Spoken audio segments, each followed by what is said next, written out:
ఇప్పుడు మనం 2024వ సంవత్సరం ఏప్రిల్ నెల 1వ తేదీ నుంచి 30వ తేదీ వరకు గవ్వల శాస్త్రం చూస్తున్నామండి. గవ్వల శాస్త్రాన్ని చింతామణి శాస్త్రం అంటారు, లకుట ప్రశ్న శాస్త్రం అంటారు. ఈ ఏప్రిల్ నెల 1వ తేదీ నుంచి 30వ తేదీ లోపల మధ్యలో కానీ మాత్రం 8వ తేదీ లోపల కానీ మాత్రం ఉగాది యోగ బలం కూడా రాబోతుంది. కొత్త సంవత్సరం, నూతన సంవత్సరం.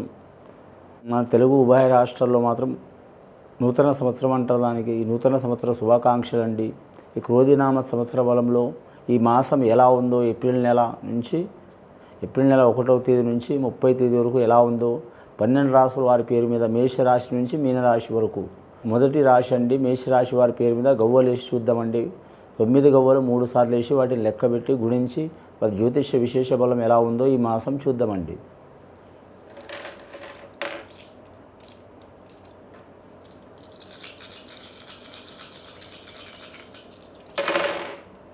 మొదటిసారిగా మేషరాశి వారి జాతకంలో మాత్రం 6 గవ్వలు పడ్డాయండి. 6వ సంఖ్య స్థానంలో చూడాలంటే శుక్రస్థానం చాలా వరకు యోగకారకం ఉంది. వారి జాతక బలానికి విశేషమైన యోగం ఉంది. అలాగే వారికి శని స్థానం చాలా ఉచ్చ స్థానంలో ఉంది కాబట్టి మాత్రం వారికి ఏ పని చేసినా మాత్రం అనుకూలమైన వాతావరణం ఉంటుంది. కాకపోతే గురుబలం లేదు వారికి. గురుబలం లేనందువలన మాత్రం ఎక్కడ పోయిన వారికి అయ్యే పనులు ఆటంకాలు, చిక్కులు, చికాకులు వస్తాయండి. వారు విఘ్నేశ్వర స్వామి ఆరాధన చేయటం చాలా వరకు మంచిది. సంకటహరి చతుర్థి రోజు మాత్రం ఆ విఘ్నేశ్వరుని పూజ చేపిస్తే వారి మీద ఉన్న సంకటాలు, చిక్కులు, చికాకులు వెళ్ళిపోయే అవకాశం ఉన్నది.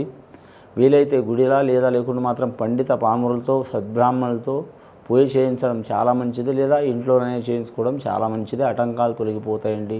ఇక వారి జాతకంలో చూడాలంటే శుక్రస్థాన బలం మంచి పడ్డది, 6 గవ్వలు మంచి పడ్డాయి కాబట్టి స్త్రీలకు అద్భుతమైన ఫలితం ఉంటుంది. విద్యార్థులు ఇదివరకు మాత్రం inter first year, second year చదువుకున్న వారికి చాలా వరకు మాత్రం 100కి మాత్రం 65%, 70% కలిసి వచ్చే అవకాశాలు ఉన్నాయండి. అందులో మాత్రం యువతులకు మాత్రం అంటే స్త్రీలకు, అమ్మాయిలకు చాలా వరకు మాత్రం విద్యాస్థానంలో నంబర్ 1 స్థానం కలిసి వచ్చే యోగం ఉందండి తెలుగు రాష్ట్రాల్లో. అలాగే వీరి జాతకంలో చూడాలంటే మాత్రం బాలలకు అంటే యువకులకు వారికి మాత్రం 100కి 55% మాత్రం చాలా వరకు మాత్రం నంబర్ 1 స్థానం కలిసి వచ్చే అవకాశం ఉన్నదండి. వారి పేరు మీద ఫ్యూచర్ మంచిగా ఉన్నది, రాబోయే కాలం మంచిగా ఉంది. వారికి వారు అనుకున్న రీతిలో రాణించే అవకాశం ఉంది. విద్యాపరంగా, ఆరోగ్యపరంగా, కుటుంబ పరంగా, అలాగే మాత్రం కెరీర్ పరంగా చాలా వరకు మాత్రం అనుకున్నది సాధించే అవకాశాలు ఉన్నాయి. కొందరికి నిరాశ కలిగే అవకాశం ఉంది. నిరాశ కలిగినా కూడా ఏం పర్వాలేదండి. ఈ 2024వ సంవత్సరం చాలా వరకు శుభకాలం ఉన్నది. ఫిబ్రవరి నెల నుంచి పడుతున్న చిక్కులు, చికాకులు వీరికి ఈ ఏప్రిల్ నెలలో మాత్రం చాలా వరకు మాత్రం తొలగిపోయే అవకాశాలు ఉన్నాయండి. ఎండి బంగారం అచ్చుబాట్లేదు వీరి జాతకంలో. ఇంకా ఆదాయ వ్యయ విషయంలో చూడాలంటే ధనం ఎంత వచ్చినా ఆగదండి. ఏ పని చేసినా 1కి 4 సార్లు ఆలోచించి చేయాలి. తొందరపాటు నిర్ణయాలు తీసుకోవద్దు. ఈ మేషరాశి వారి జాతకంలో స్వభావం ఏముందంటే మాత్రం వీరికి అధిపతి, రాష్ట్రాధిపతి వీరి జాతకానికి చూడాలంటే కుజుడు అంటే అంగారకారకుడు. ఆవేశం ఎక్కువ ఉంటుంది, తొందరపాటు ఎక్కువ ఉంటుంది, పట్టుదల ఎక్కువ ఉంటుంది. ఈ పట్టుదల, తొందరపాటు, ఆవేశం వారికి పుట్టుకతో వచ్చింది. వారు ఒక పని పట్టినంటే వదిలిపెట్టరు. సామాన్యంగా తొందరపడరు. పడ్డారంటే ఒక దాని గురించి నిర్ణయం తీసుకున్నారంటే వదిలిపెట్టరు. ఇంకా భూమి వ్యాపారం, రియల్ ఎస్టేట్ రంగం వారికి చాలా వరకు శుభయోగాలు కలిసి వచ్చే అవకాశాలు ఉన్నాయండి. అంగారక సూత్రం పఠించాలి, సుబ్రహ్మణ్యేశ్వర ధ్యానం చేయాలి అని మాత్రం చాలా వరకు శుభయోగం ఉంటుంది వారి జాతక బలానికి. కానీ మాత్రం ఎరుపు వస్త్రం ధరించాలి, చాలా వరకు శుభయోగం. వివాహం కాని స్త్రీలు, అమ్మాయిలు, వివాహం కాని కన్య అమ్మాయిలు వారు ఖచ్చితంగా కనకమరాలు, పూలు ధరించాలండి, చాలా మంచిది. మన సనాతన ధర్మ ప్రకారం మాత్రం చాలా వరకు మాత్రం స్త్రీలు ఇలా అంటున్నని ఎవ్వరు ఏం బాధపడొద్దండి. సనాతన ధర్మ ప్రకారం చాలా వరకు మాత్రం కొందరు ఫ్యాషన్ అనుకొని మాత్రం సరిగా కొందరు బొట్టు పెట్టుకోవట్లేదు. రెండోది జుట్టు ఇరేబూసుకొని ఫ్యాషన్ అని తిరుగుతుండండి. ఫ్యాషన్ ఉండాలి కానీ కొన్ని పద్ధతుల్లో మాత్రం ఖచ్చితంగా వారు మాత్రం సనాతన ధర్మం ప్రకారం, హిందూ ధర్మశాస్త్ర ప్రకారం మాత్రం వారు ఖచ్చితంగా మాత్రం జుట్టు విరేపోసుకోకుండా తిరిగితే చాలా వరకు శుభకరం ఉంటుంది.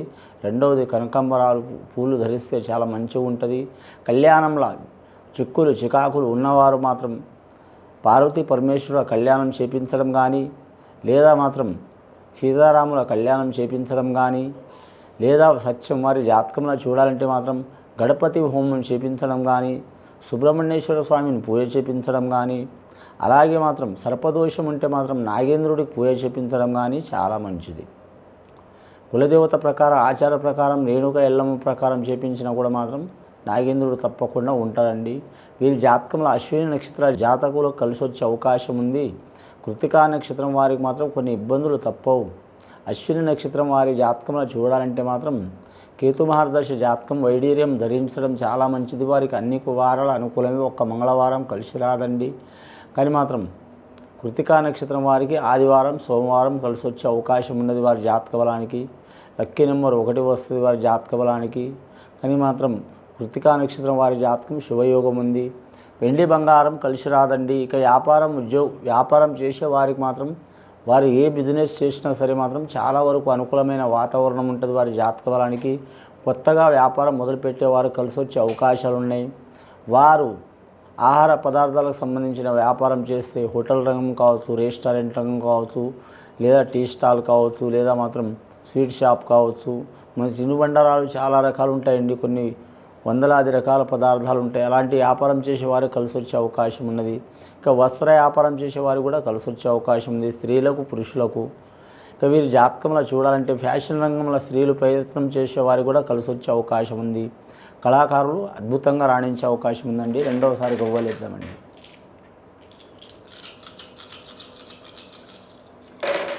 రెండవసారి గవ్వలేస్తే 5 గవ్వలు పడ్డాయండి. బుధ మహర్దశ జాతకం బిజినెస్లో తిరుగు ఉండదు వారి జాతక బలానికి.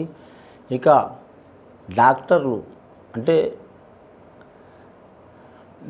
అంటే ఆరోగ్య రంగానికి సంబంధించిన వారికి చాలా వరకు శుభ సూచనలు ఉన్నాయండి. వారికి ఆల్రెడీ సీనియర్ డాక్టర్లు కావచ్చు, జూనియర్ డాక్టర్లు కావచ్చు, డాక్టర్ ప్రాక్టీస్ చేసేవారు కావచ్చు, లేదా మాత్రం వారు ఆరోగ్యానికి సంబంధించిన చిన్నవారి నుంచి పడితే పెద్దవారి వరకు చాలా వరకు వారికి శుభ సూచనలు కలిగే అవకాశాలు ఉన్నాయి.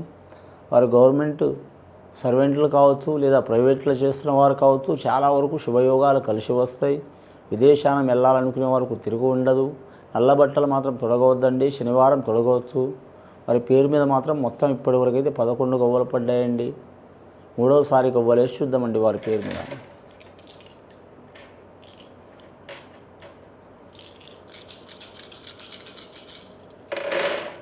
మూడవసారి గవ్వలేస్తే 4 గవ్వలు పడ్డాయండి. రాహు మహర్దశ, బుధ మహర్దశ, శుక్ర మహర్దశ అని మాత్రం చాలా వరకు మాత్రం క్రిటికల్గా పడ్డాయండి గవ్వలు. వారి జాతకంలో చూడాలంటే మొత్తం లెక్క పెడితే మాత్రం అవి 5, 11, 6, 11, 4, 15 గవ్వలు పడ్డాయండి. కానీ మాత్రం వీరి జాతకంలో చూడాలంటే మాత్రం గురుబలం కూడా నడుస్తుంది గవ్వల శాస్త్ర ప్రకారం. అలాగే మాత్రం రవి మహర్దశ నడుస్తుంది, అలాగే మా బుధ మహర్దశ నడుస్తుంది. చాలా వరకు మాత్రం శుభయోగాలు కలిసి వస్తాయి. సంతానంలో, ఆరోగ్యంలో, కుటుంబంలో చిక్కులు చికాకులు ఉన్నవారికి తప్పకుండా తొలగిపోయే అవకాశాలు ఉన్నాయండి. ప్రతి సంవత్సరంతో పాటు ఈ సంవత్సరం కూడా ఉగాది కాలంలో చాలా వరకు మాత్రం దేశారిష్టం, కాలరిష్ట దోషం, ఇక ప్రపంచ అరిష్ట దోషం చాలా ఉంది. ఎవరికి వారు మాత్రం శాంతి చేయించుకోవడం, సద్బ్రాహ్మణుల కాడ పోయి శాంతి చేయించుకోవడం చాలా వరకు శ్రేయదాయకం అండి. ఇది ఒక్క మేషరాశి వారికే కాదు, అన్ని రాశుల వారికి, అన్ని నక్షత్రాల వారికి. కొందరికి నామధేయం ప్రకారం రాశి నక్షత్రాలు ఉంటాయండి, కొందరికి డేట్ ఆఫ్ బర్త్ ప్రకారం ఉంటుంది, కొందరికి మాత్రం జన్మ నక్షత్రం పుట్టిన ఘడియతో ప్రకారం ఉంటుంది. ఎవ్వరు ఏ రకంగా చేయించుకుంటారో వాళ్ళు సద్బ్రాహ్మణుల కాడ మాత్రం శాంతి చేయించుకోవడం చాలా వరకు శుభప్రదం ఉంటుందండి. ఇది విని చూసి ఆచరించే వారికి, మేషరాశి వారికి సర్వశుభాలు కలుగుతాయండి. శుభం భూయత్.